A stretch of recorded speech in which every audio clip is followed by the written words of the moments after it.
how, I mean, both Gabe and Taz talked about, hey, they were a little winded. How difficult was it managing their minutes, ultimately getting them back in the flow when they hadn't practiced much? Well, I really didn't manage their minutes. I told them to do that. I told them when they got tired, let me know, and we'll get a sub in for you. I mean, I didn't think that Gabe really looked. Gabe has looked more winded other times than what he did today. Um, Taz said for quite a while, and they know they've played enough. They know better than I do. How do I know?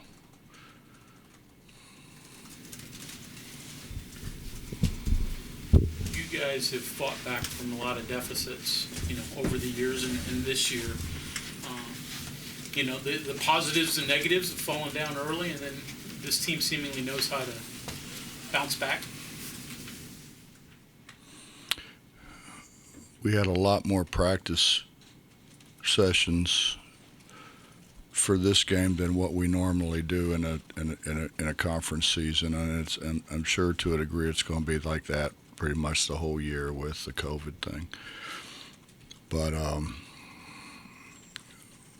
we were awful to start the game. We had no enthusiasm. We had no bounce in our step. I didn't feel very good about the start of the game before it started, just because of just looking at them. They were not the way they normally are before a game. And we had a lot of practice before, a lot of practice in between. We come back from losing at Texas, and we just didn't have good practices. We went over what we had to go over. We went out and they played a 1-2-2 zone, and they're looking like, what are they doing? That's what we practiced for 50 minutes. 30 minutes one day, 20 minutes another day. That's what we practiced against. We're going to run pop against it. And they looked at me like I had, 12 eyes. I'm like, we got to snap out of it here. We just weren't ready to play. We weren't ready to play. We didn't have the kind of enthusiasm that we normally have. And from our older guys, who generally are very enthusiastic. I mean, they love to play. And we just didn't have it today. No minutes for Damon and Paulie in the second half. Part of that reason, if not, what else went into that decision? Well, you get guys from and it's going to be that way, I guess, for a long, long time in college basketball. But some people are more lenient than others, and I guess you don't know how lenient somebody is until you try them. I think we're all on the same page now. Coach, early in the first half, it seemed like they were always finding the open guy, and then in the second half, it seemed like you guys really locked them down. What changed between the first half and the second half? What was your message to the guys? We actually tried to guard them. You look out there and you see those two little guys, and I said all week, now don't think that these guys can't play. Don't think that they're not going to make shots, and they're very clever at getting shots off. They're clever at drawing fouls, and we did the edit several times, broke it down, but it just didn't sink in. They're good, and they did. I thought they did a terrific job with the zone. But it wasn't like we hadn't worked on it. We had worked on it. We didn't do anything we were supposed to do. And that's what happens. They did a great job. We did a bad job. They're going to beat us. They beat us the first half. The second half, we came out and did a better job of attacking it. It seems like this year you're going to play a lot of games like this. You already have, and there's no reason to think that that's probably going to change. Which means that you're going to play a lot of close games and you're going to need some clutch performers. What in your mind makes a clutch performer, and a guy that wants the ball at the time when he has to have it. And today, I mean, you got it from Bridges, you got it from, Keedy, you got it from Sean. Almost everybody on the floor at one time or another made an important basket or important play.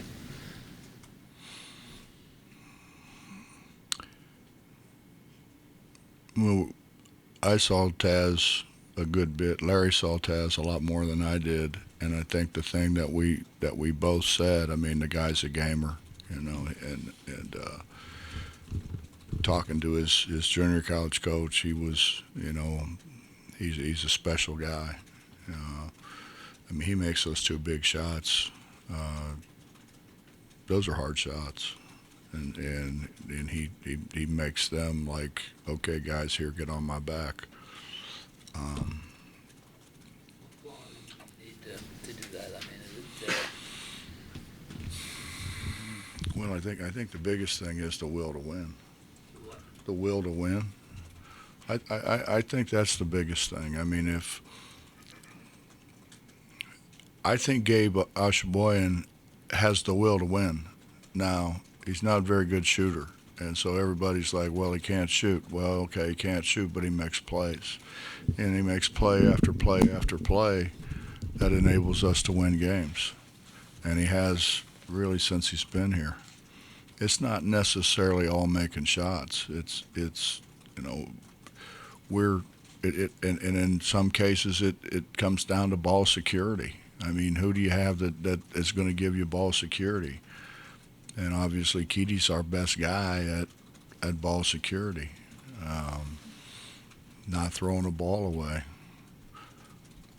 I mean, we have 20 turnovers against Texas. Okay, like maybe people think we're not supposed to beat Texas anyways at Texas, but I mean, we couldn't beat Morgantown High if we turned it over 20 times in a game.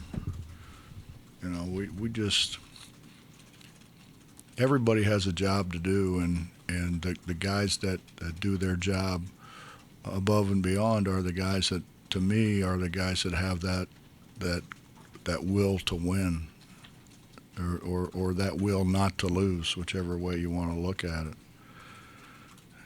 And Gabe certainly has that. I mean, Sean's had that. Taz has that. Keedy's made big plays for us. I mean, if you think about, go back to the UAB game, the guy who got us back in the game was Keedy, without a question. And Keedy very much got us back in this game. Taz made two big shots, but Keedy made some big shots, and just he never let them let up. They just kept driving the ball at him. And then we had three guys go to the line and make three one-on-ones, yeah, you know what I meant. Coach, on Kedrian, some of those plays he made early in the second half kind of maybe got the ball rolling a little bit. I'm just kind of wondering, is he, I mean, obviously players continue to get better as the season goes on, but, if he begins to progress offensively for you guys, he suddenly becomes maybe a different scout or a different kind of player for you guys? Or, I mean, what do you think there? Well, Justin, don't take this the wrong way, but it just seems like here you recruit a guy like Keedy, and Keedy was a first team, whatever, all Texas. I mean, and they have seemingly 120 junior colleges in Texas, and he was one of the 5 best of all of those people. He's pretty good.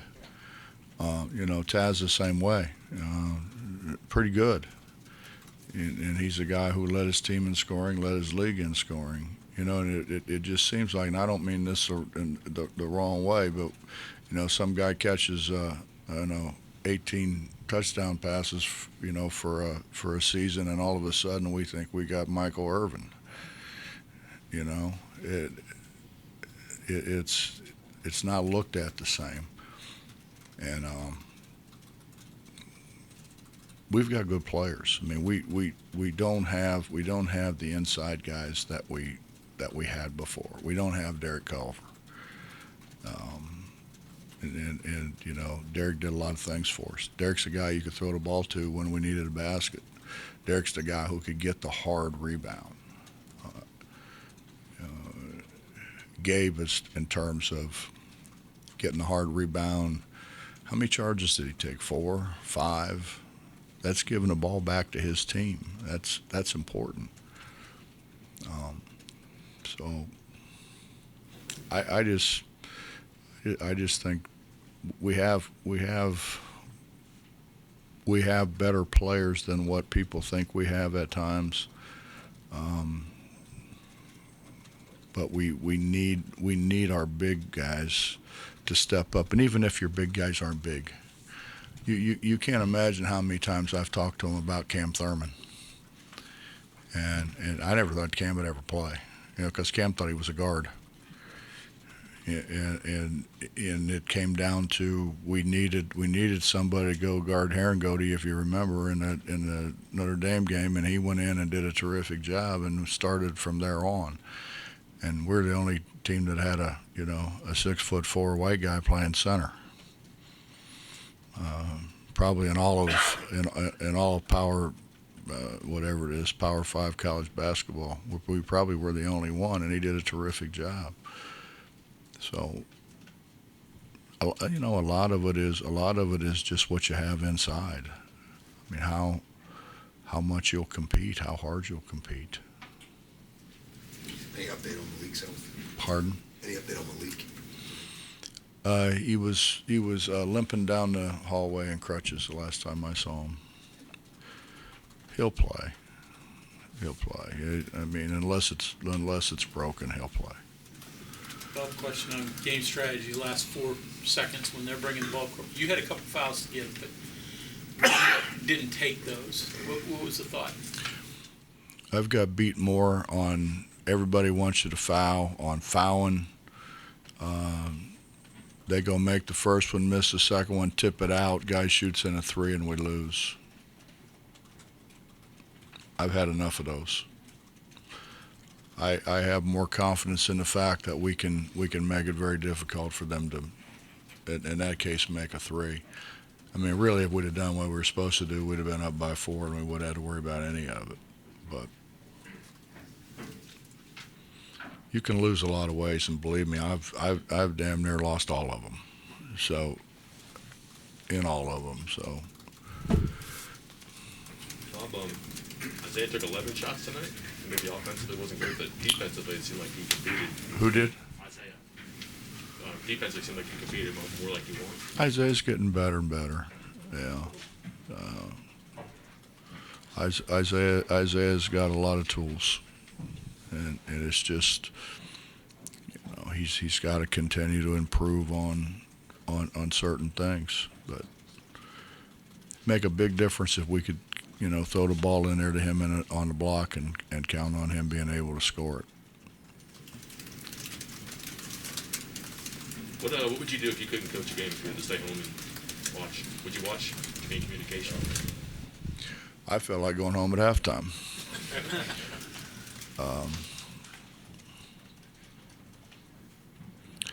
Like, you know what? I don't know. I get asked that all the time. I don't know. I mean, I don't think I'm all that old. I don't know. I've never really. I think when the time comes, I'll just say, hey, listen, it's been great, and I love you all, but I'm gonna go see how many fish I can catch. Wasn't calling you old or pushing you out. Well, you were too. I mean, I try not to make fun of your hair, and then you sit back there and call me old. So. Subtly. Right?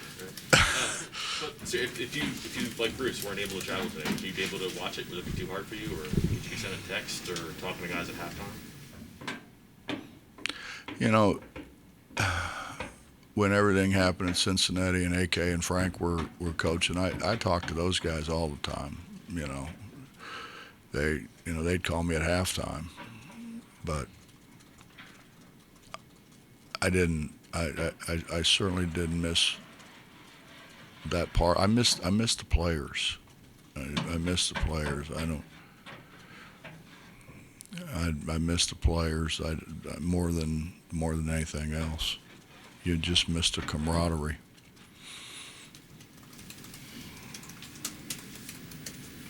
Anything else? Thanks, guys.